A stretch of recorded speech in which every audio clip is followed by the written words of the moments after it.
What's up guys, Shawnthebro here, and we're back for another episode of the fighting game tutorial series. So in this episode we are going to be going over general cleanup of our game. In the past few episodes we've been going over cleaning up many parts of our game. So this includes our camera, our animation blueprint, our character blueprints, our game modes, and lots of other factors, all of which are very useful, very helpful. We're going to keep doing that.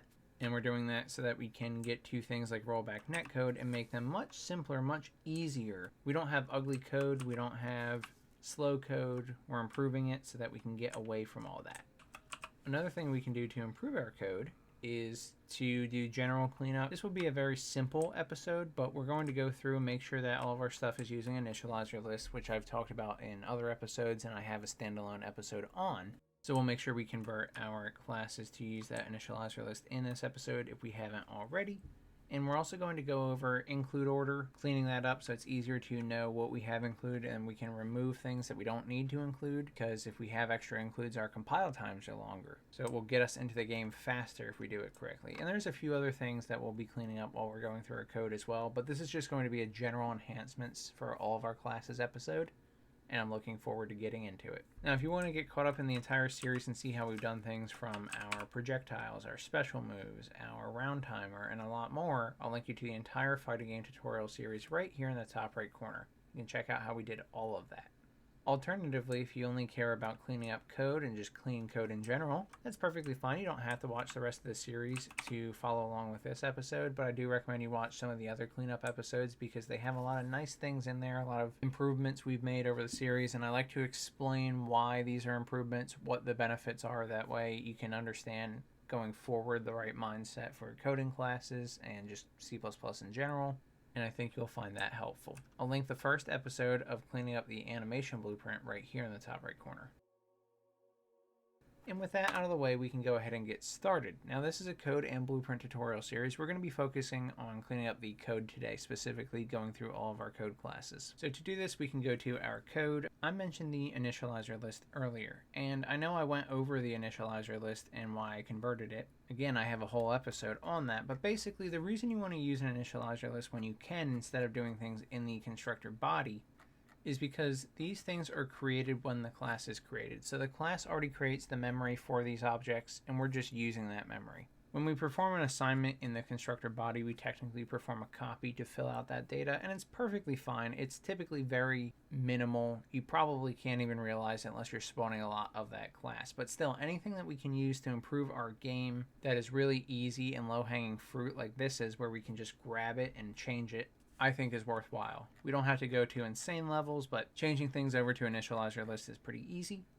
So you'll see I've done it for my character, and again, I've already commented on this in the series, but I haven't done this for all of my other classes. But another thing that I want to go over is our include order and our include section here. So we include any files that we need to access data from, right? If we have an enum in a file and we need a certain function or a certain variable, we include the class. That way we can access that variable, that enum, that function, whatever it is, and use it in this class. But something that's really good to do for our game is to go to each of our files, our CPPs and our headers, or our source and our header files, and make sure that we have our includes clean. So if we aren't using certain includes, we should remove them. And many IDEs like Visual Studio and Rider will tell you if they believe you need an include. So if you're using it and it detects that, it'll say, yeah, you need this include. But if you're not, it can typically say that you can remove it, and it's pretty accurate. I'm not too worried about removing them today because we are pretty good about keeping track of that. However, I do want to organize our includes because right now our includes are just thrown in there as we need something new. I just add it to the list, and while that is perfectly fine to do, it's not going to ruin your code or anything. But if we organize them, it's not only easier for us to see them, we can just look at a file and know if it's in there or not, but it will also help us avoid things like circular dependencies and two header files including each other, because we can just look at this and find it. So this is something I like to do with all of my projects, and I do recommend that you do this. So I'd like to separate my files that I've made from the files that are in the engine. So for example, we have base game instance.h here, and let's say I put this up at the top, and then I want to have my hitbox actor, because I know that's another class that I've made, and I'll put that under it so we keep it in alphabetical order. Now these other includes here are all includes for the engine. They're part of Unreal. I did not make them, so I like to keep them a little bit separate. So I can simply come into a file, look at my top includes, and say these ones are ones that I've made, these ones are ones that are from the engine. If it sounds simple, it is. It's really just meant to make our lives easier as engineers. I like to keep things in alphabetical order. You don't have to do this, but containers, circular buffer, core minimal, then engine/datatable.h, then game framework character.h. Fighter template character.generated.h is going to be at the bottom. The generated.h include that Unreal Engine files have should always remain at the bottom. If it's not the bottom, you will get an error when you're building. But now this is cleaned up considerably. It's very easy to come into this file, even as someone who hasn't worked on this file, worked in this project, and say, I know that these are two includes that we have somewhere else in our source, and then these are dependencies that we have on something in the engine. And this is typically how we've done it at places that I've worked as well. Makes it very convenient for that. And we can do this in the fighter template character.cpp file as well. So I do recommend that the fighter template character.h, the parent class of the source file, remains at the top. This one I go back and forth on. I just like to stay consistent between my projects, but sometimes putting the parent include that you need for the class you're inheriting from is useful to keep at the top. So I've seen it where we do game framework/character.h. This is the parent class that we're including, and we know this because if we go down to our fighter template character class, we inherit from a character class. And so if we go to fighter template character.cpp, we know that fighter template character.h is the header, so we can enter down. Then we want to organize our includes. So we have base player controller, then we have base camera edge down here. That one's actually up top. And then we have damaged camera shake right here. And we have our fighter template game mode right here. Then hitbox actor. And then the rest of these are all dependencies, so we can start alphabetizing these. So we have camera component, components capsule component. These are actually in alphabetical order. Switch these two game framework ones, and we can take out this math.h and put this down at the bottom. Then we've cleaned this up considerably as well. So the reason that we have the angled brackets here instead of quotes, this means this is a system include, and a system include is different from a project include because this is a library that belongs to version of GCC, or basically our compiler is of this version. We will have access to this include. And if it's not related to the compiler directly, it's something outside of the project. For example, if I had a third-party library, I could include it using this method as well. The angled brackets basically tell the compiler to look in a different spot, a different place for these files. When it's the quotes, it's intended that you will have this file somewhere in your project. So even if you had a third-party library, you could include that third-party library in your project and then use quotes to access it. But this is just the way I like to split it up. You don't have to split it up this way, but I do think it looks cleaner and it's definitely easier for me to come in and read.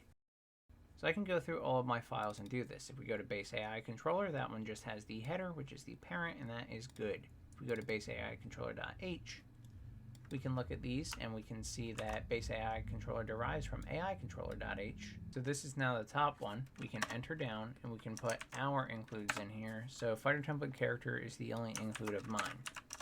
So I'll put this on its own line, and then we have behavior tree.h, and then core minimal, and then we have the generated include. Next, base camera.cpp. So base camera.h is the header file. Then we have fighter template game mode.h. Then we have camera and kismet. Perfect. Now we can go to base camera.h. Camera/camera actor.h is the parent, so we can put this here. And then we have base camera edge and base special camera, both of which are our files. Then we have core minimal.h. Perfect. Now we have base camera edge.cpp. We know base camera edge.h is the header, and fighter template character is ours. So we can separate it like that. And we have base camera edge.h, and we know that it is a child of actor. So game framework/actor is our parent. Then we have core minimal. Then we have the generated file. Base game instance.cpp. We know base game instance.h is the header. And then we have our fighter template game mode and save game data.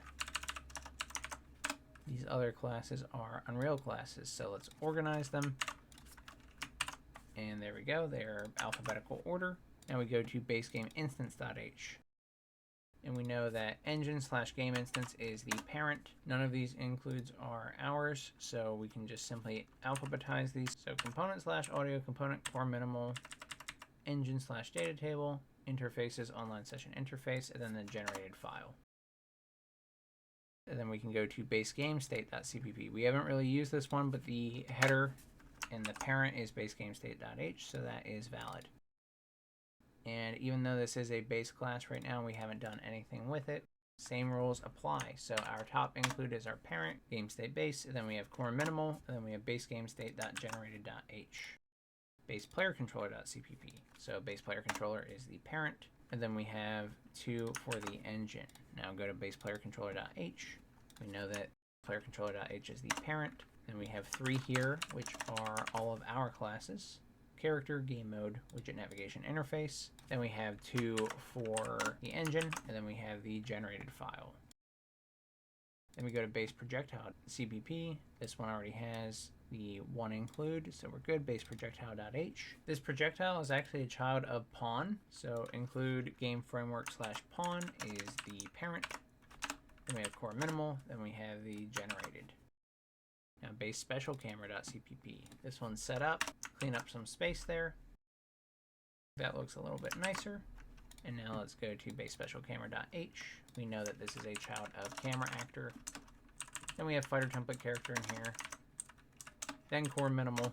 Then the generated file. In damage camera shake, we already have just the 1 include, and that is good. Damage camera shake.h. We know that this is a child of legacy camera shake. Put this here, core minimal, then the generated.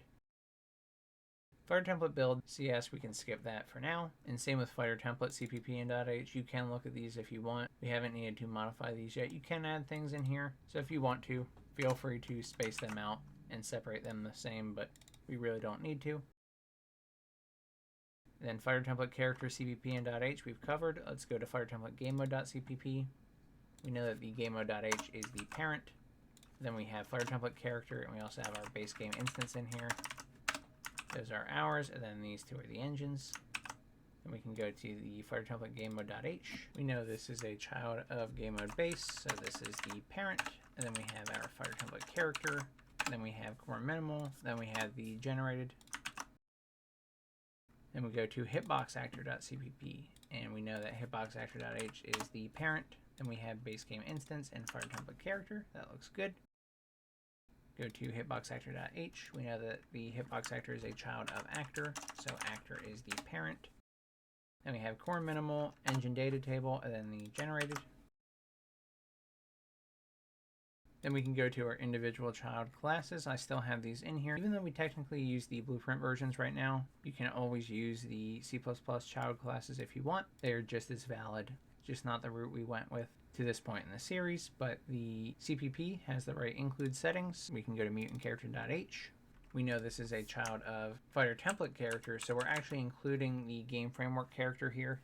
We don't actually need this include because we get it from the parent class. When we include fighter template character, we already include game framework/character. Now, if you have a duplicate include, it's not going to hurt anything, but it is still an additional include that's not required. So you could take this out and it won't hurt anything. Up to you if you want to do that or not, but fighter template character.h is our parent, and that is what we should be using for this. Then we have core minimal, and then the generated. Then we go to save game data.cpp. The header is already set up properly. And then we go to save game data.h, and we know that game framework/save game is the parent. Then we have base game instance. Then we have core minimal, and then the generated. Lastly, we have our widget navigation interface.cpp, which is already set up as expected. And then we have widget navigation interface.h, which is also already set up as expected.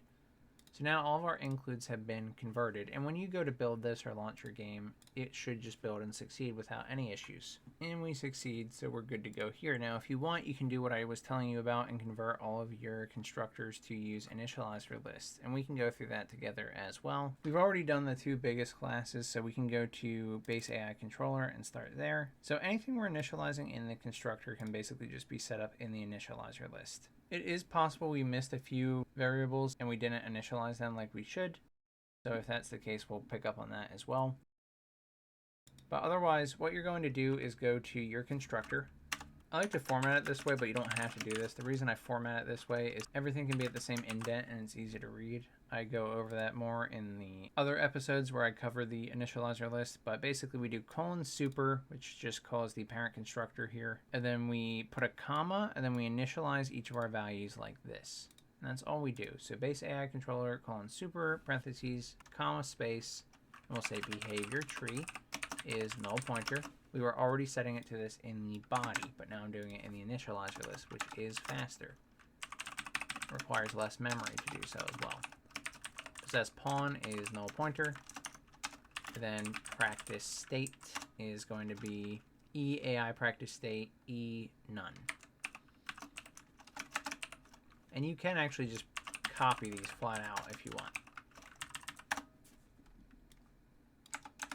But there you go. Now we converted the constructor body to the initializer list. It will function the same way in game, but this is more efficient. And we can go to base camera.cpp and do the same. This one is pretty big too, but we can go through it no problem. Super, comma, left outer edge,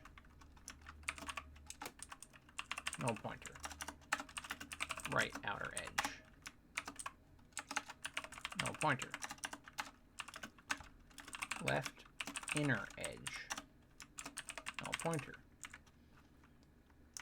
And if you want, you can copy a few of these because we do have quite a few of them. Just make sure you change the names if you do this. Right inner edge. Then we have front outer edge and back outer edge.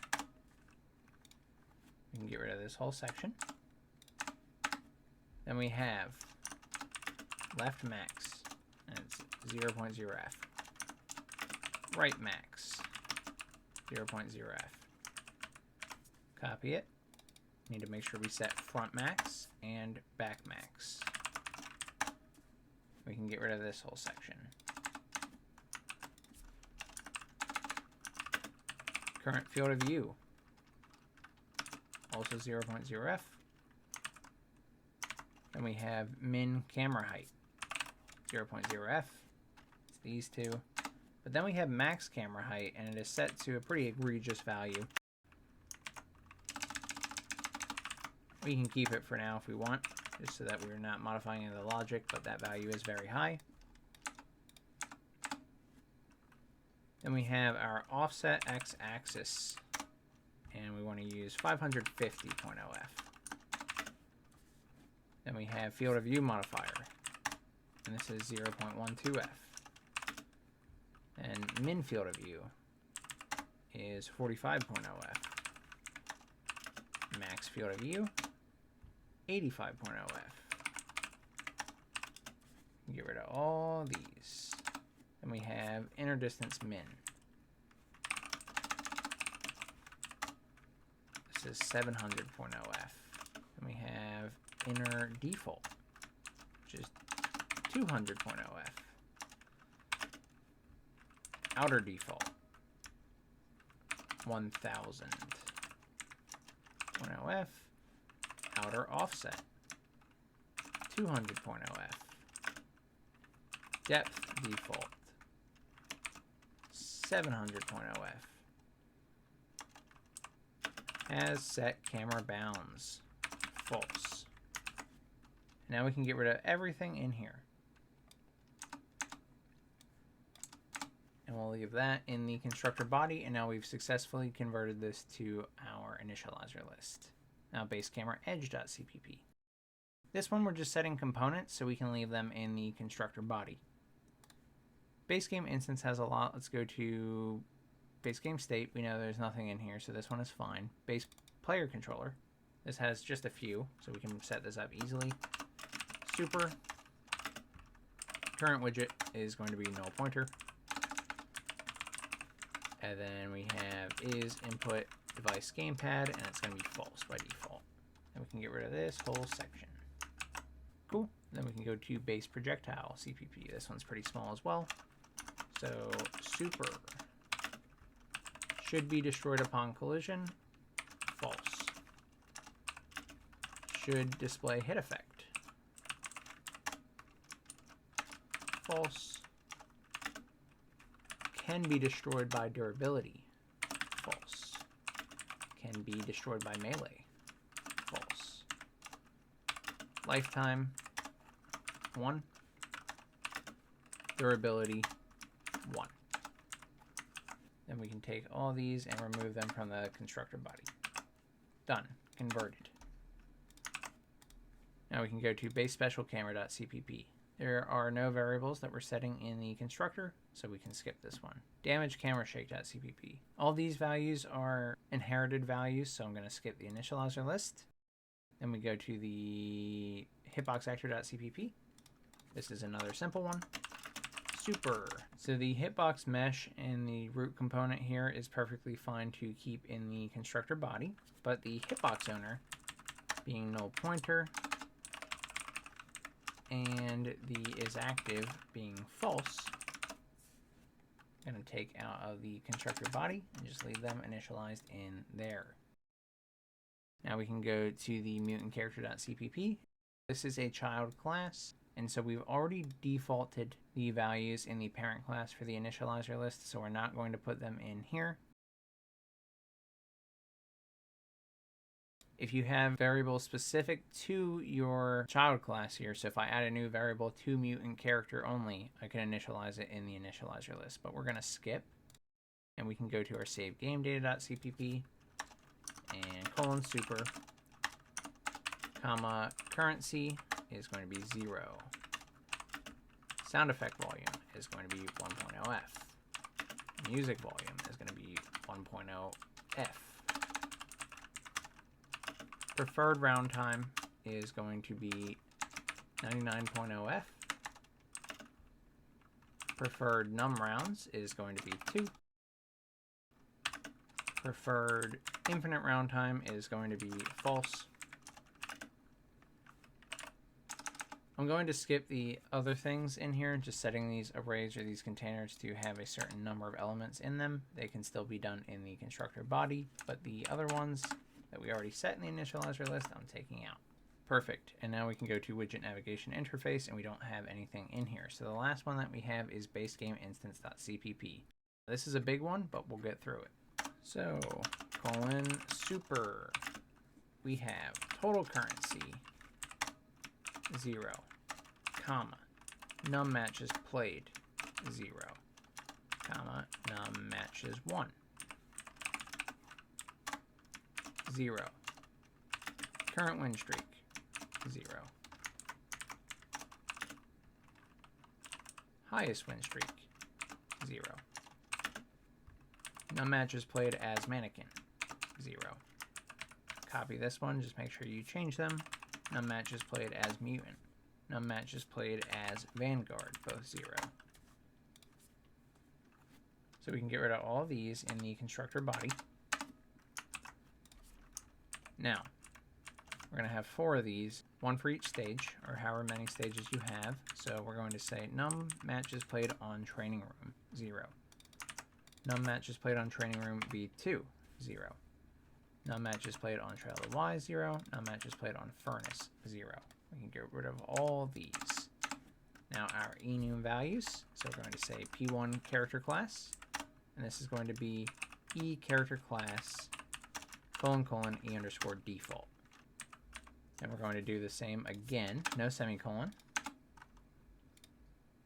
But this time we are going to do P2 character class, also set it to default. Then we have the game mode type, and this is going to be E game mode type, : E underscore story. That is our default in this case. Team mode type, and it's going to be E team mode type, : E underscore solo. That is our default in that case. And then music type, E music type, colon, and E underscore default for that one. That's this whole section here. Now our defaults for the data that we're reading in about our settings. So sound effect volume 1.0 F, music volume 1.0 F,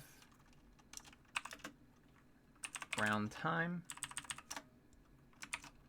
99.0 F, num rounds 2,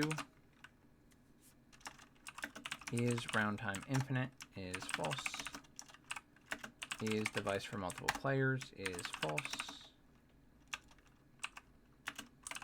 is fighter mode 3D is false, and now we can get rid of all these. The containers, again, I will leave in the constructor body, as well as the constructor helpers and our bindings. So now we've successfully ported everything. I did notice while I was in here that I think I caught one of those pesky missed constructor values. So I believe we have a variable in here called music ref, which is the reference to the playing music. And we do, it's right here. This is the reference to the music that is going to be playing or was playing. And we also have level 2 load, which is an F name. Both of these can be initialized, but we should initialize them in here. So if we come in here under music type, we're going to say music ref, and this is going to be null pointer. And then we want our level to load, and this is going to be just a blank string. But once you're done with this, it should work. You can now close out of this and launch your game. Anyway, guys, those are some huge project improvements that we can use. They're very easy to do. We just did our entire code base that we made for our game in that short amount of time. And it makes our game cleaner and nicer to use to outsiders, people who join working on the game late, or just if they haven't worked in this section before, now they can quickly look at it and get caught up to speed.